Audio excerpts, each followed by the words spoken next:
Hello, and thanks for watching this show. Augustus Johnston, Augie Johnston, for the layman. Got Brian Mckinney here. I wanted to start off the show by saying that I have a problem with the term savagely raped. I mean, can you nicely rape?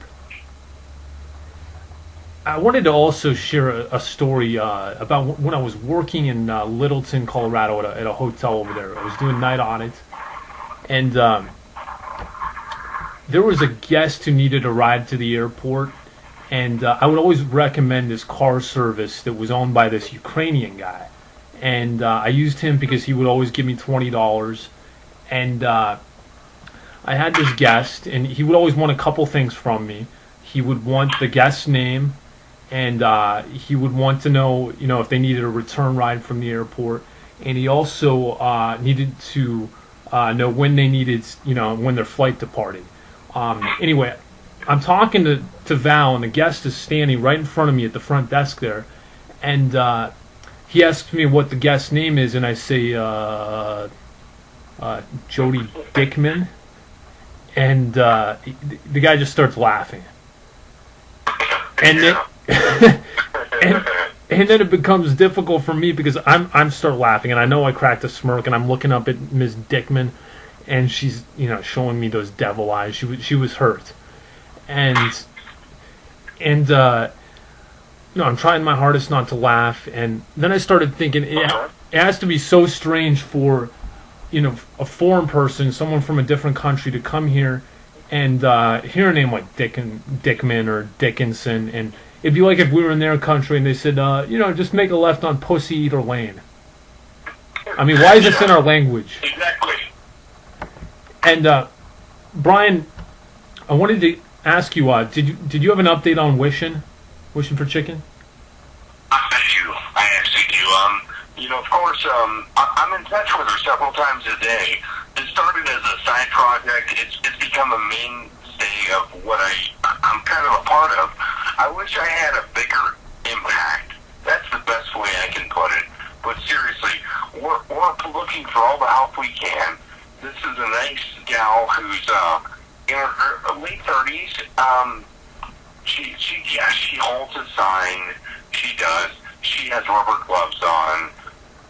I have to say she's a germaphobe. I understand. She's not going to be real productive in today's society, and that's why she needs people sticking up for her. So myself, Aussie here, Augustus, she knows him by name.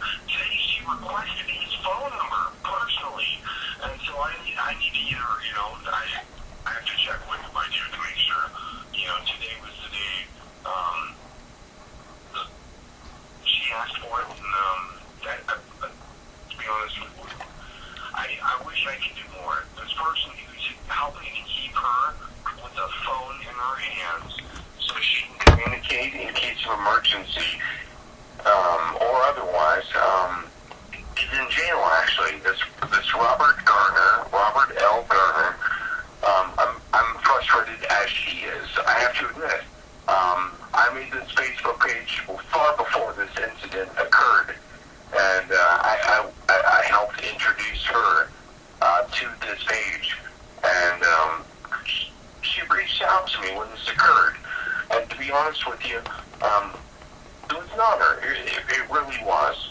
And at this point, if there's anything that can be done to help get this Robert L. Garner out of jail, I'm so excited about this, and I wish there was more than I can do myself individually. And Augie, I know you're excited about the whole cause. You've had me on a couple of times now in regards to what's occurring. Well, you know what? She's still out there, of course, with her signs. The Wishing for Chicken, that's about Robert. She doesn't even like chicken. She's a vegetarian, actually. I know this person at this point. I won't say the first name because I won't do it. But I know the person. She's out there. She needs help. This person who helped save her, who's a great friend of hers, was hurt and is locked up. But, the wishing for chicken lady doesn't even like chicken. She prefers vegetables and fruit. That's great. I mean, that's my taste, and I met her once, and she was really nice. And as you mentioned the last time we spoke, that everything's changed, and it certainly has. We hope that she can get all the help that she needs. We hope the best for Robert Garner. It's great to know that she has someone like that in her corner, in Robert Garner. And Scott Harwood, Brian, is changed the subject on you. Scott Harwood is in the 4.0 and above finals for the Denver Flexible Tennis League. This guy may have a real shot at things. From what I've heard, he has discipline and some great tennis skills. Do you think what's his greatest weakness? Would you say it's strength, accuracy, creativity, luck? What are the things that could beat him if you thought you were up against this guy? Someone that can attack his serve, because his serve is not threatening. So if you can hold your serve, if you can win some free points on your serve, and if you can attack his weak serve, then you're going to be in the match.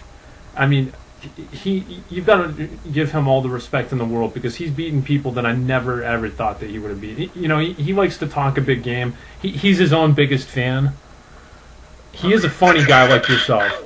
I've been guilty myself. That's why I laugh. But still, many times it doesn't pay off in the end. And sometimes being your biggest fan equals your, you don't want to be like Michael Jackson with all yes people around you. That's what I'll say about it. But he's beaten people that quite frankly are superior, have superior talent to what he has. Oh, and that could be rough. That's for sure. He's absolutely amazing. He deserves a lot of respect. He's earned my respect, and we wish him the best. But he is beatable. He is beatable. So that's the male league, and then you have the female league with an interesting perspective, right? With Fareed. Female league? Yeah. Well, you know what? There is a female league, but they usually don't get enough players.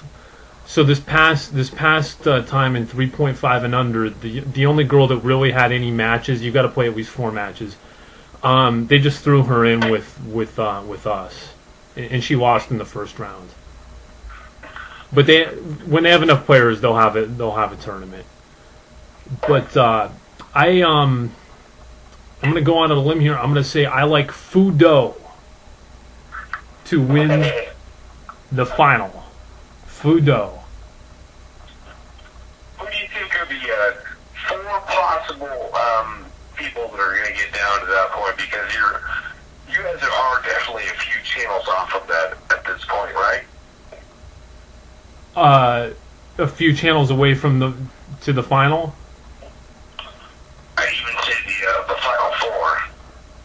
Well, the final 4 is pretty much solidified in 3.5 and under. You've got, for some reason, that Syed versus Zhen Lang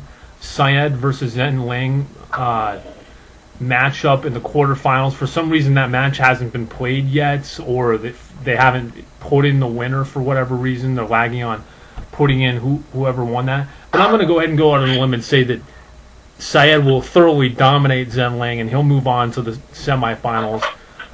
And it'll be John Pedri on one side versus Steve Cohen, and then Syed versus Justin Lee, who knocked me out of it.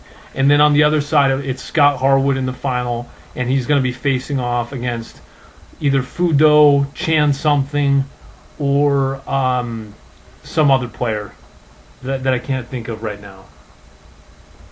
Well, I'm sorry, we have to be honest, Augie. You've been disqualified. You're part of this league. You've been there.